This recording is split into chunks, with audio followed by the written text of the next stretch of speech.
শোণিতপুৰ জিলাৰ অন্তৰ্গত ঢেকিয়াজুলি ৰাজচক্ৰ এলেকাৰ চিৰাজুলি গাঁৱত যোৱা নিশা গছ বাগৰি পৰাত এটা পৰিয়ালৰ বিস্তৰ ক্ষতিসাধন হয়। যদিও সৌভাগ্যক্ৰমে প্ৰাণ ৰক্ষা পৰে ঘৰৰ ভিতৰত থকা পৰিয়ালৰ সদস্যৰ।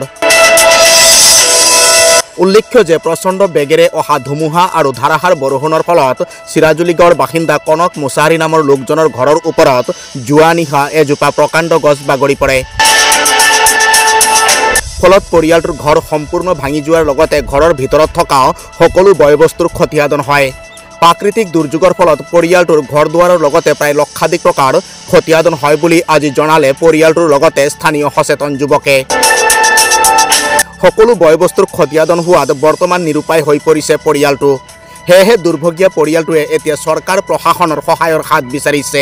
যোৱা নিশা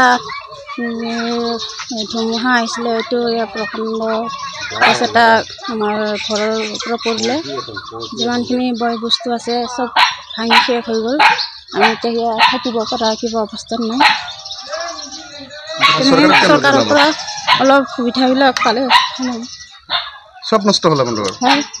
যোৱা নিশা প্ৰবল যি ধুমুহা বতাহ বৰষুণ জাকে, তো দেখিবলৈ পাইছে যে যিটো ক্ষতিসাধন হৈছে, যথেষ্ট ক্ষতিসাধন হৈছে। আৰু মস্ত ডাঙৰ গছ এজোপা সেই বতাহজাকৰ ফলত ঘৰৰ ক্ষতিসাধন হয়, বয় বস্তু যথেষ্টখিনি ক্ষতি হৈছে। আৰু তাতে প্ৰায় মানে ঘৰত থকা প্ৰায় পালেঙৰ পৰা আদি কৰি যিমানখিনি লেপ তোচক প্ৰায় বৰষুণত ভিজিছে। আৰু আলনা পালেং ঘৰত যিখিনি যাৱতীয় সামগ্ৰী থাকে প্ৰায়খিনি ক্ষতিসাধন হৈছে, যথেষ্টখিনি ক্ষতি হৈছে। আৰু মই যিটো যোৱাকালিৰ প্ৰবল ধুমুহাজাকৰ যিটো ক্ষতি হৈছে, মই সেইটো চাৰ্কুল অফিচৰ মহোদয়ক জনাম যে এইটো এটা বিহিত ব্যৱস্থা ল'ব লাগে, যাতে